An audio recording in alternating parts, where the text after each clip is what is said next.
G'day guys, Morezy here. Welcome back to Morezy Plays Minecraft, episode 74. And we are back, guys. Back again for another episode. Come on, drop your membrane thing. Do these guys not die? Oh, okay. Does it drop stuff or not? No, okay. Yeah, welcome back. Now firstly guys, bit of apologies on the quality for the last episode. Hopefully this episode looks a little bit better. I was having some computer issues because I haven't recorded for so long.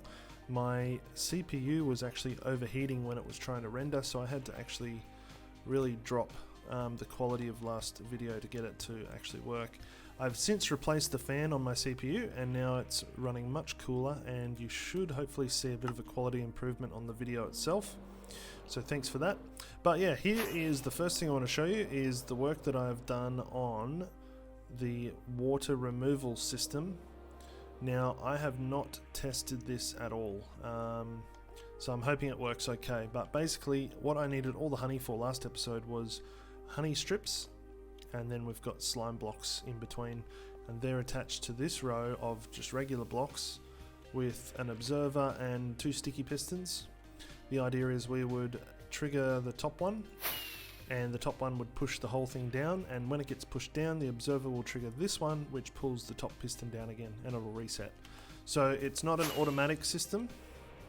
It's not like the one we made in the last world where you just push a button and it does it. This one is all about using buttons, and that way we can have a very controlled descent. So if there are any dramas or anything breaking, we can stop and we can sort it out as not to have to tear it all out and rebuild it. So hopefully it works well. Just an idea that I had that I wanted to try, and I think it should be okay. Next, I just wanted to check, I don't think I showed you guys my mob system here. I think you probably saw it, but I don't think I actually explained it. It works really, really well actually. As you can sort of hear. Is that too loud? Let me just reduce the sound on that a little bit. There we go. Yeah, so it works really well. So we've got... oh, wow. How did you get here? That could have been bad. So we've got 4 sections. There you go. Look at all these guys. Wow, that's huge. Why is there so many there? That's great. As you can see, we've got a staircase situation. The water pushes them all down to the edge, and then on a timer, the bottom opens and they fall onto the magma blocks. But at the same time, where they're standing at the moment, there we go. At the same time, where they're standing at the moment, opens and then closes and pushes on their head so that they actually suffocate. And then I've just got a little minecart system here which is constantly filling up because I don't empty it enough. And the minecart just goes along, runs along the bottom, collects all of the goodies, and actually this will probably be a pretty good haul. So let's actually clear this out a little bit so we can see what we get. Yeah, it does a full circuit, hits the end, turns around and comes back. But yeah, we've got, oh, there's another big load over there. So we've got 4 sides.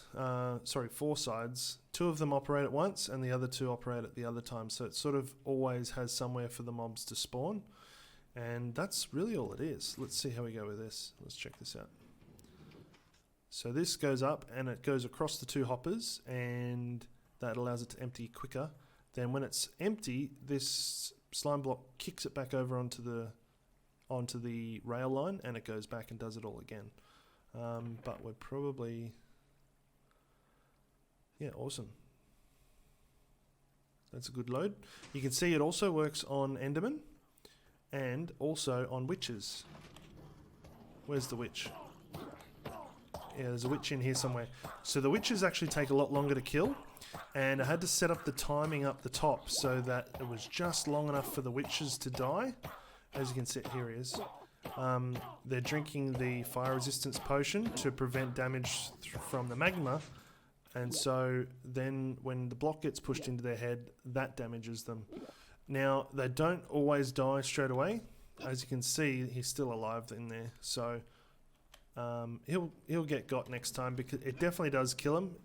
but probably not as much as all the other mobs, which I'm not too worried about because I do have a witch farm.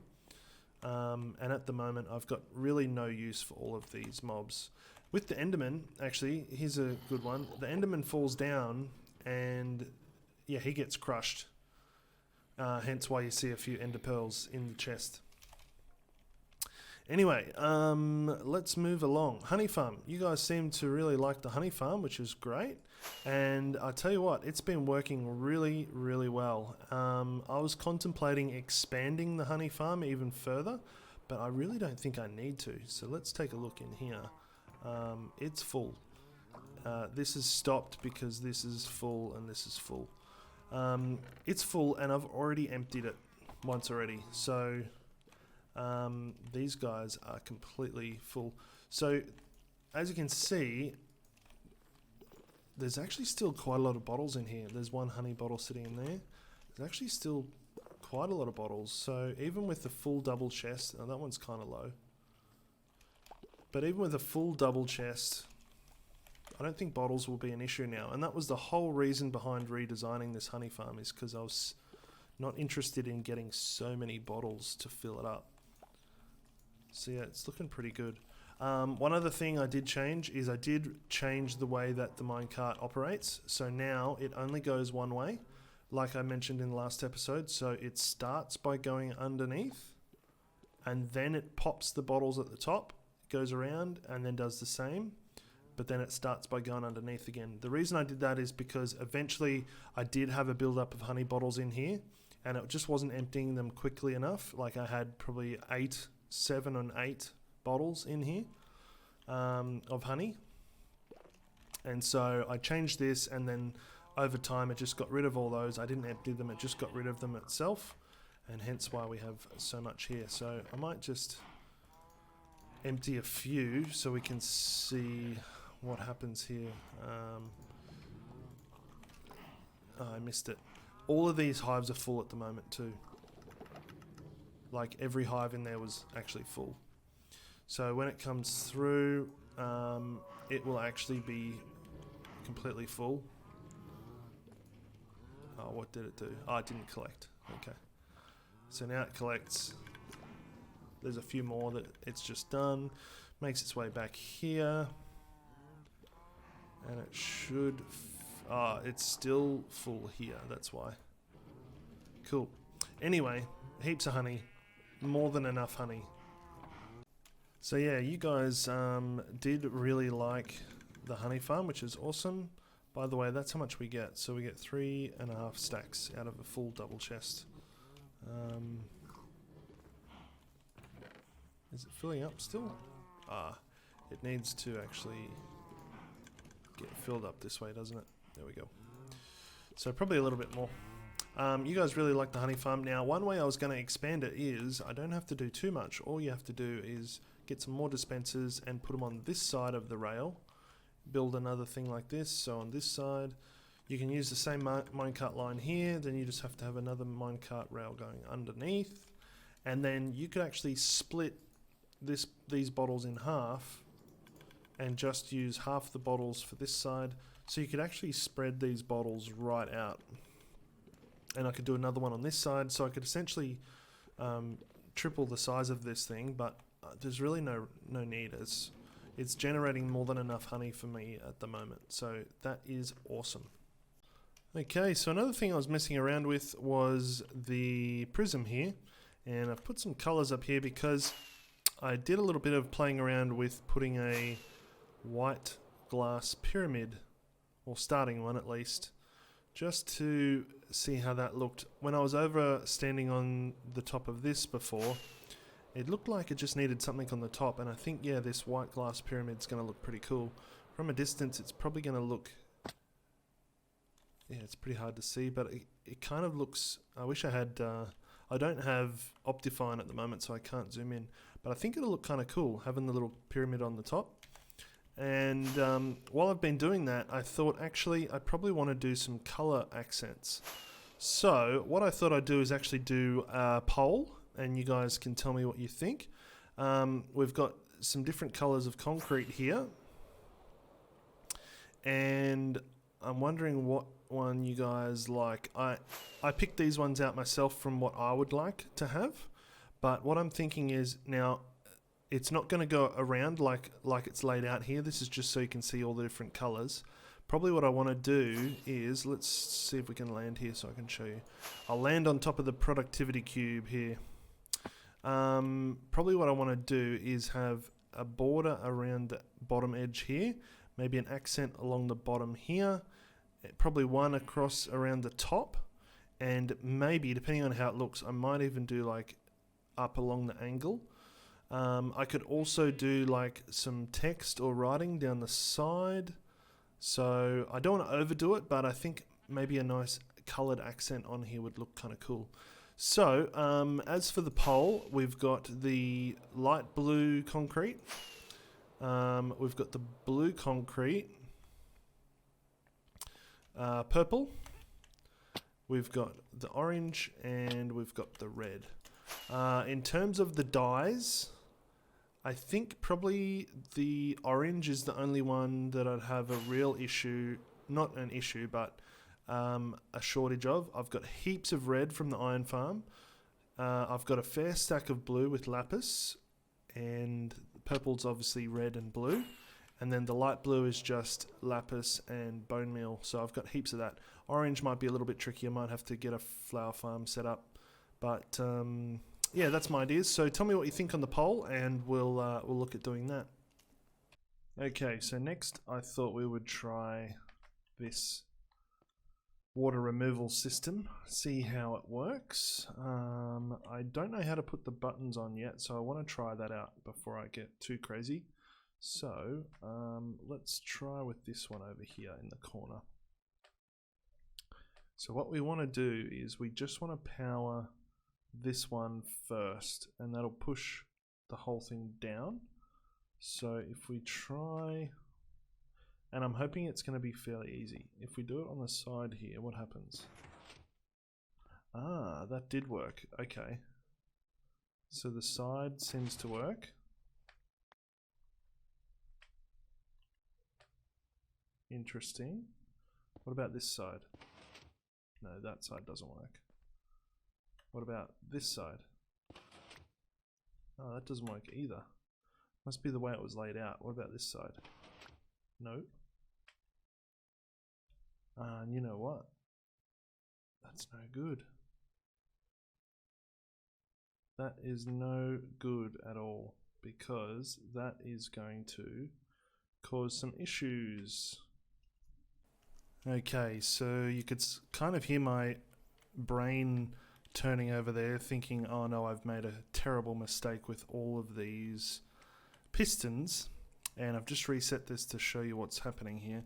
If you haven't already picked it up, what is going on is because the honey and the slime are close together and we're going to be doing them one by one, this works, which is fine, but now it's in that position. If I want this one to go down, it's going to try and pull that along with everything underneath it down as well. So that's stuck. That's not moving anywhere. And I've set up the whole field just like that, right next to each other like this. All I was thinking was honey and slime don't stick together, so they won't interfere with each other. That's fine. But when we're setting them off one at a time, they are going to interfere. So there's a few ways that we could fix this.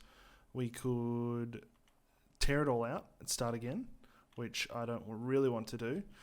We could adjust the positions of a few of these, and hopefully that would work. G'day guys, this is Morezy from the future, and I'm going to save you a lot of cringe and a lot of heartache and perhaps even boredom, because that whole process was a mess. And guess what I ended up doing in the long run? Yep, I actually got rid of all of that and started again with a new system. So we're going to skip forward a little bit and see how that ended up. Alright, so I've cleared out all of the pushes off this lane, and now we're going to take a look at the solution, which is right here. So this is a pushing flying machine with one of those systems on top. And this is a design that I checked out from Ilmango's channel, and I'll try and remember to put a link for that down in the description. But this is a self-returning flying machine. And then up here is the exact same mechanism I've got here, but up there. And the idea is that this will advance this machine down once every time I operate it. So I still don't want this to be automatic because I think that could cause some dramas.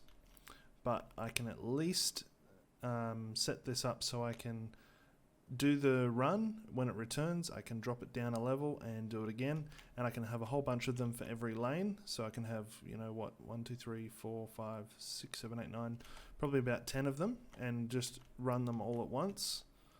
I just have to try and work out how I'm going to go between them. That's the only thing I haven't worked out yet. But let's give this a try and see if it works. I think it's this one. Oh. It's missing its observer. That's interesting. I will need to fix that. Can I do it by... Oh, I might be able to do this. Hang on. Oh, I overshot it. Can I do this? Will it return? There we go. Check it out.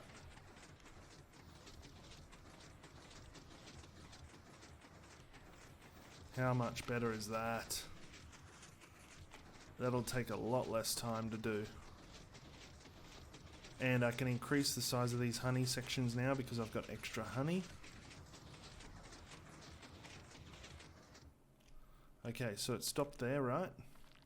Now I'm going to purposefully break this. Let's try this. So I hit the button. By purposefully break, I mean this is going to go lower than it needs to, and water's going to come in. Hopefully that won't affect it. Let's try it.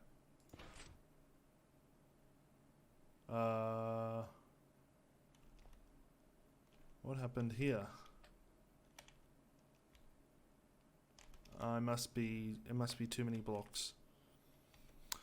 Must be too many blocks. Anyway, you get the idea. So we can set up a whole bunch of these and just move them along. And I think that will work pretty well. Is it maybe this one? Yeah, it must be too many blocks. That's cool. Yeah, that works well. I think we're going to do that. Okay, here we go, guys. So many hours later, I've cleared out all these machines and built some different ones.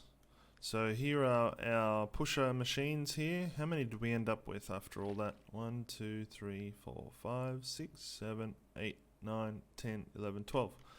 12 of those, which is awesome. And over here, you can see it gets a little bit messy because of the curve. I had to get a bit creative with some of these patterns here. There's definitely a better way to do it, but I thought just for now I'll just try it this way.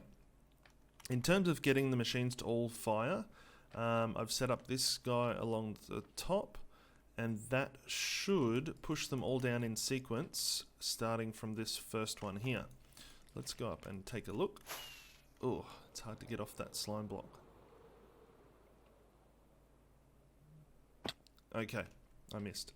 So here's just the regular system with a little extension, which goes to another piston here, which will push this one down, which goes to another one, which will push that one down, blah, blah, blah, blah, blah, all the way along.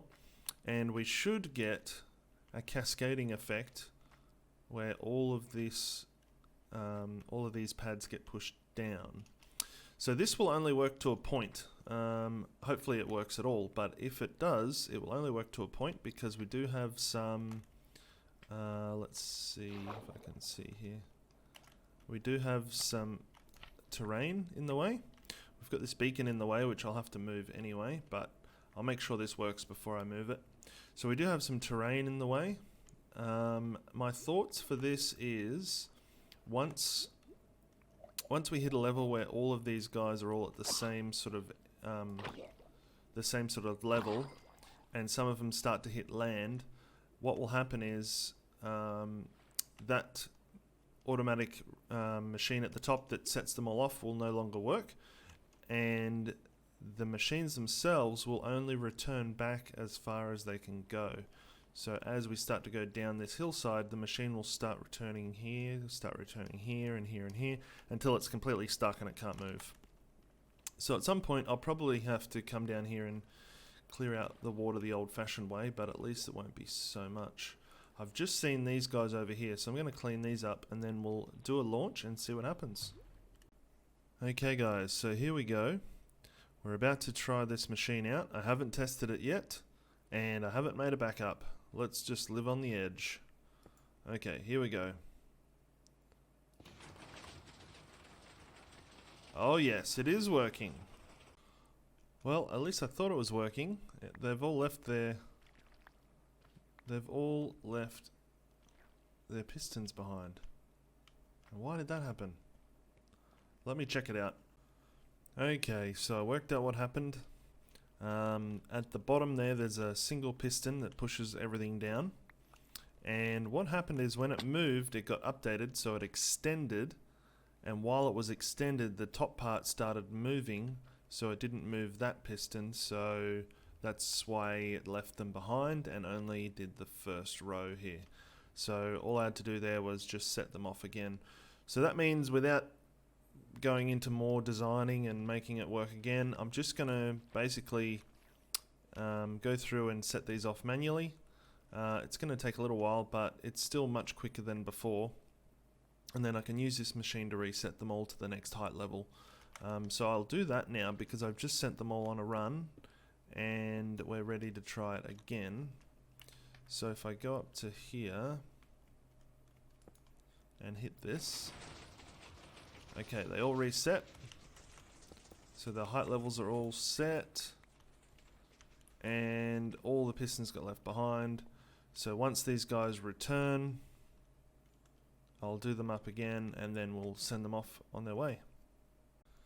Okay, they're just about all returned now, so I'm just going to run along here with some buttons and activate them all. And if we look behind us here, there we go, all the water's getting removed. It's actually not too bad if I do it this way. There's a skeleton.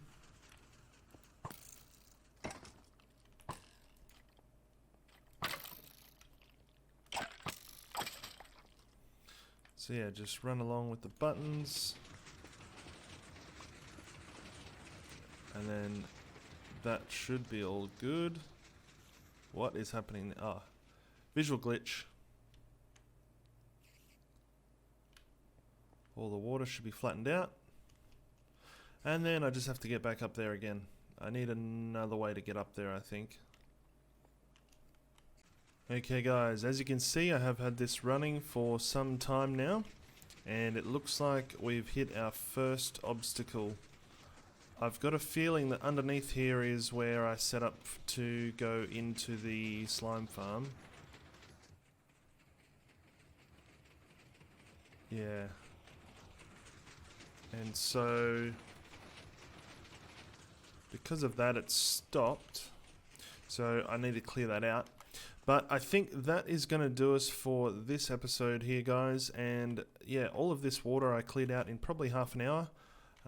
That does not include the multiple hours I spent designing, redesigning, tearing out, building, adjusting, tweaking. And so I've got one thing that I learnt today is make sure you test things and probably always have a backup ready just in case. But mostly make sure you test it. What's that old saying? Measure twice, cut once. I think in this situation it should be test twice, build once, and then we might be okay. Anyway, hopefully you guys did enjoy. It was a little bit more of a technical episode, this episode. But yeah, I think we're starting to get some progress. Now I've got a bit of a proof of concept of this system. It should be relatively simple to work it out over these sides. In the meantime, if you guys have got anything you want to put on the productivity cube, leave a comment in the description, whether it's a farm or a project that I should do. Here's some of the ones I've already put up here. Hopefully you can read them. Chorus farm, pillage outpost farm, flower farm. Yeah, we could even just say, you know, which one we want to do next. But yeah, that would be cool, and hopefully we see how this poll goes, and I think the next episode will be a bit more of a building episode. I want to try and do some work on the prism, finish off the pyramid on the top. Once we work out what color you guys have chosen for this, do some color accents, and see how we go from there. Anyway guys, thank you for watching, and we'll see you again next time.